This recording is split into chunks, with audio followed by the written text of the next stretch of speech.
Chapter 6 Ketika Xiao Ying masih hidup, posisi Xiao Lai di klan Xiao tidak ada duanya karena bahkan pemimpin klan Xiao pada saat itu sangat menghormati dia. Ada alasan yang jelas, bakat Xiao Ying pada waktu itu memberinya potensi untuk menjadi salah satu pakar terkuat Xiao Clan di masa depan. Di dunia ini yang menghormati mereka yang berkuasa, sebagai ayah Xiao Ying, Xiao Lai sangat dihormati. Namun, setelah kematian Xiao Ying, satu-satunya cucu Xiao Lai dilahirkan dengan vena mendalam yang rusak, meskipun dia adalah yang terkuat di Floating Cloud City yang akan takut padanya, putranya sudah meninggal, cucunya cacat, dan ia tidak memiliki penerus lain. Posisinya di Xiao Clan sekarang mengalami penurunan yang mengerikan. Xiao Lai tidak marah karena dia sudah terbiasa dengan pukulan sinis dari permainan kata ini. Dengan senyum acuh tak acuh, dia berbicara, "Terima kasih semuanya datang secara pribadi hari ini. Pastikan untuk minum lebih dari beberapa cangkir anggur untuk merayakan acara ini. Saya sudah memberi Anda wajah dengan secara pribadi datang ke sini hari ini jadi saya tidak perlu anggur. Cucu saya Xiao Chengzi sekarang telah mencapai tingkat 7 dari realem mendalam dasar. Saya telah berada di sini selama beberapa waktu sekarang. Saya harus secara pribadi pergi menstabilkannya." Penatua ketiga berkata ketika dia berdiri. Lebih besar dari Chengzi sudah mencapai level 7 dari rim mendalam dasar. Untuk menjadi hanya 17 dan memiliki kesuksesan seperti itu, masa depannya benar-benar tidak terbatas. Tidak heran kamu bersinar positif hari ini. Itu pasti memuaskan. Empat tetua lainnya bangkit untuk memberi selamat padanya dengan ekspresi terkejut di wajah mereka. Meskipun disiplin, wajah Xiao Lai memiliki kemarahan yang kental.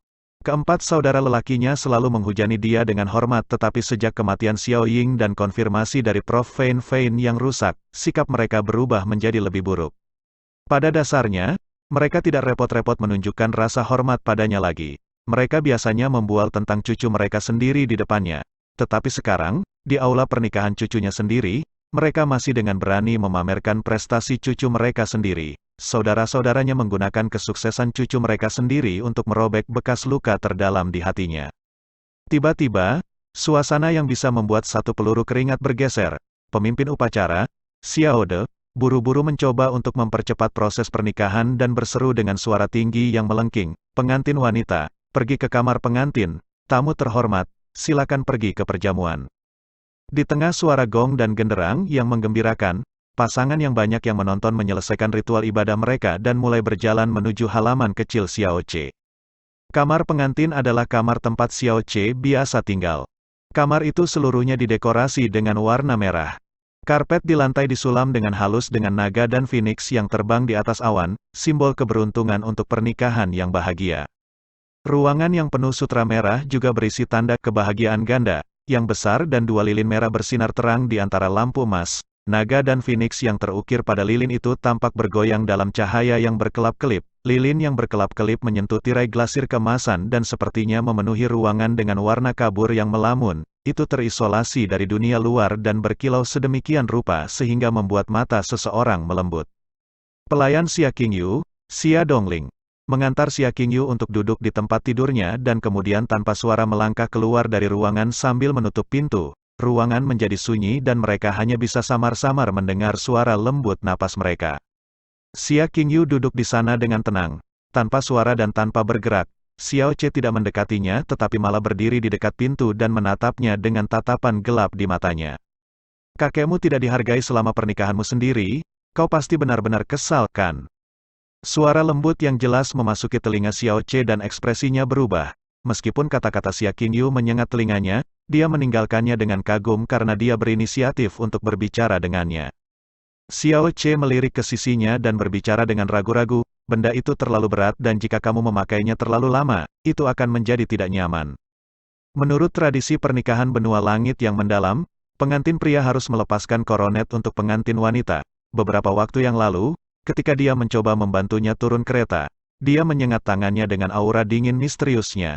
Xiao Ce terlalu sombong untuk menyentuhnya lagi karena dia takut hal itu terjadi lagi. Selain itu, dia tidak berpikir bahwa Xia Qingyu yang dingin bahkan akan mau menerima tawarannya jika dia benar-benar mencoba untuk membantunya dengan koronetnya. Setelah sedikit jeda, Xia Qingyu mengangkat tangannya dan diam-diam melepas koronet Phoenix. Pada saat itu, wajah indah yang mempesona muncul dalam garis pandang Xiao Ce. Ketika dia mengangkat matanya yang menawan dan bertemu dengan Xiao Ce, dia langsung terpana. Sepasang mata indah yang tak terlukiskan bertemu dengannya. Seolah-olah esensi dunia tertanam jauh di dalam matanya. Bahkan pelukis paling cemerlang di dunia maupun kata-kata paling berharga pun tidak bisa secara akurat menggambarkan kecantikannya. Kulitnya yang seperti batu giok dan wajahnya yang krem seputih salju di bawah lampu redup di ruangan itu. Bibirnya seperti kelopak bunga paling halus di dunia dan hidungnya adalah batu giok putih paling indah, tinggi dan bangga dengan bangsawan bawaan. Reputasi Anda mendahului Anda, Xiao Ce bergumam. Mengukurnya dengan mata yang tak berkedip, sepasang mata yang indah menatap balik padanya. Jurang gravitasi yang tak berujung menarik perhatian dan pikirannya, membuatnya sulit untuk mengalihkan pandangannya ke tempat lain. Meskipun ini adalah pernikahan yang diatur sejak mereka dilahirkan, terlepas dari pandangan sesekali yang ia ambil ketika ia masih muda, ini sebenarnya pertama kalinya dia benar-benar melihat Xia Qingyu sejak usia 10 tahun. Ini karena Xia Qingyu jarang meninggalkan rumahnya dan Xiao Ce yang cacat memiliki harga diri rendah yang berevolusi menjadi kompleks inferioritas. Dia hanya mendengar tentang Xia Qingyu dari desas-desus orang lain dan setelah mendengar bahwa Xia Qingyu tumbuh menjadi wanita cantik yang tiada taranya, dia membayangkannya di dalam hatinya. Sosok bayangan dalam ilusinya memudar ketika dia melihat di Xia Qingyu menyadari bahwa dia sedang menghadapi kecantikan sejati. Daya pikat Xia Qingyu berada di luar imajinasinya karena dia tidak bisa menggambarkan keindahan tiada taraf ini. Xiao Ce dengan ingatan yang jelas dari dua dunia tidak bisa tidak melupakan pikirannya ketika dihadapkan pada pemandangan seperti itu. Xia Qingyu disebut sebagai kecantikan nomor satu di Floating Cloud City, tetapi jika ada yang mengatakan bahwa dia adalah kecantikan nomor satu di Kekaisaran Angin Biru, Xiao Ce tidak akan membantah klaim itu. Dia tidak bisa memikirkan apapun yang akan melampaui tontonan indah ini di depan matanya. Gadis di depan matanya baru berusia 16 tahun. Gadis-gadis di usia itu belum sepenuhnya berkembang tetapi tidak mungkin untuk membayangkan apa yang akan terjadi pada Xia Qingyu setelah beberapa tahun, mungkin dia akan mencapai tingkat transenden pada saat itu. Seorang gadis yang setiap gerakan dan senyumnya dapat menggerakkan dunia lahir di kota Cloud terapung kecil, dan gadis ini telah menjadi istrinya hari ini. Xiao Ce tidak bisa membantu tetapi mempertanyakan keaslian realitasnya. Dan kau bukan apa yang dikatakan rumor atau apa yang aku bayangkan juga. Xia Qingyu bangkit dan dia menyentuh lekuk tubuhnya terbuka ketika dia mendekati Xiao Ce. Matanya bersinar seperti air ketika dia sedikit membuka bibirnya. Rumor mengatakan bahwa vena Anda dinonaktifkan sehingga Anda hanya bisa tinggal di tingkat 1 dari realem mendalam dasar. Karena itu, Anda memiliki fisik yang lemah dan harga diri yang rendah karena Anda hanya tinggal di rumah. Satu-satunya teman Anda adalah bibi kecil Anda Xiao Lingqi dan adik lelaki saya Yuan Ba. Satu-satunya hal di tubuh Anda yang dapat dianggap sebagai keuntungan adalah penampilan Anda. Aura mendalam Anda tidak hanya lemah dan keruh tetapi mendalam vein Anda memang dinonaktifkan. Namun, kepribadian Anda benar-benar berbeda dari apa yang dikatakan rumor tentang Anda. Xia Qingyu berhenti pada jarak 3 langkah di depan Xiao Ce saat dia menatap lurus ke arah Xiao Ce dengan matanya yang indah.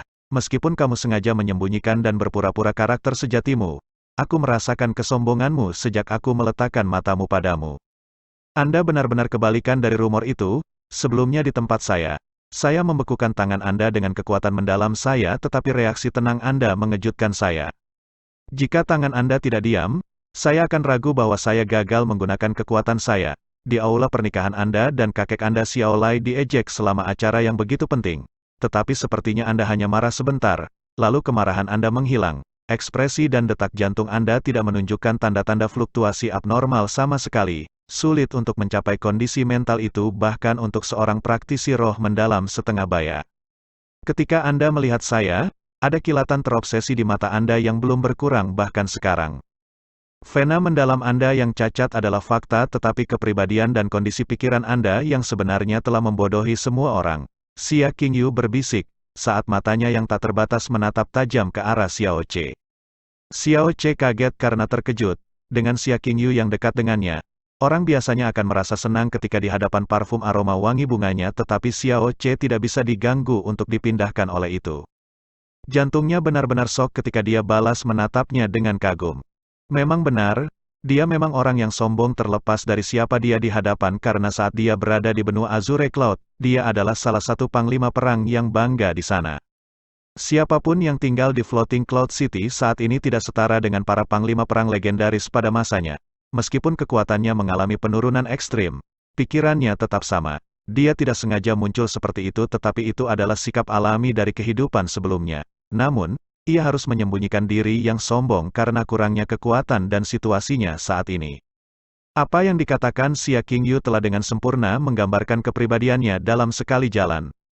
Di jalan dari Xia Clan kembali ke Xiao Clan, dia selalu berpikir bahwa dia menahannya dengan menghina karena dia adalah harta surgawi dan dia adalah lumpur di lantai yang dibenci orang. Itu adalah pemikiran umum yang khas, tetapi dia tidak pernah menyadari bahwa dia telah mengawasinya selama perjalanan mereka kembali. Xiao Ce tiba-tiba melihat Xia Qingyu dalam cahaya baru saat dia menatap matanya yang sangat indah. Mata jernih yang melihat melalui pikiran dan hatinya dalam detail yang sangat halus membuatnya terkejut. Kamu tahu, Xiao Ce ini dengan dua ingatan pengalaman adalah seseorang yang tidak bisa digerakkan dalam menghadapi semua pahlawan dunia dan bahkan dalam menghadapi kematian. Namun dia sudah melihatnya sampai selesai. Apakah dia benar-benar hanya seorang gadis yang baru berusia 16 tahun? Bagaimana mungkin gadis berusia 16 tahun ini memiliki mata dan pikiran yang luar biasa tajam? Seseorang bereinkarnasi ke dunia ini, apakah Anda bertahan? Xia Qingyu bertanya setelah jeda. Bertahan? Xiao Ce mengeluarkan tawa yang tampaknya mencela diri sendiri. Mungkin. Kebenaran dari vena mendalamanku yang rusak tidak akan berubah. Di benua langit yang hebat, menjalani kehidupan dengan cadar mendalam yang cacat telah membuat orang-orang memandang rendah saya seperti saya adalah sampah di bagian bawah sepatu mereka. Apakah ada perbedaan antara menyalahkan diri sendiri yang pengecut dan daya tahan yang diam-diam? Lebih seperti dia menoleransi itu, Xiao Ce kemarin persis seperti yang dikatakan rumor tentang dirinya. Tidak peduli seberapa pintar Xia Qingyu, dia tidak bisa berpikir bahwa Xiao Ce hari ini akan memiliki memori seumur hidup. Temperamen dan kondisi mentalnya juga telah berubah seiring dengannya. Mata indah Xia Qingyu menyipit ketika dia tiba-tiba mengangkat telapak tangannya yang seperti batu giok dan mengulurkan dua jari untuk menyentuh dadanya. Tiba-tiba, aura dingin tapi tidak sepenuhnya dingin mengenai dada Xiao Ce dan menyebar ke seluruh tubuhnya. Saat Xiao Ce hendak bertanya apa yang dia lakukan, perasaan dingin langsung menghilang dan Xia Qingyu membuka bibirnya yang seperti kelopak bunga yang lembut. Vena mendalammu memang cacat. Tapi itu bukan cacat bawaan. Kamu mungkin diserang ketika kamu masih sangat muda dan seseorang langsung menghancurkan vein mendalammu.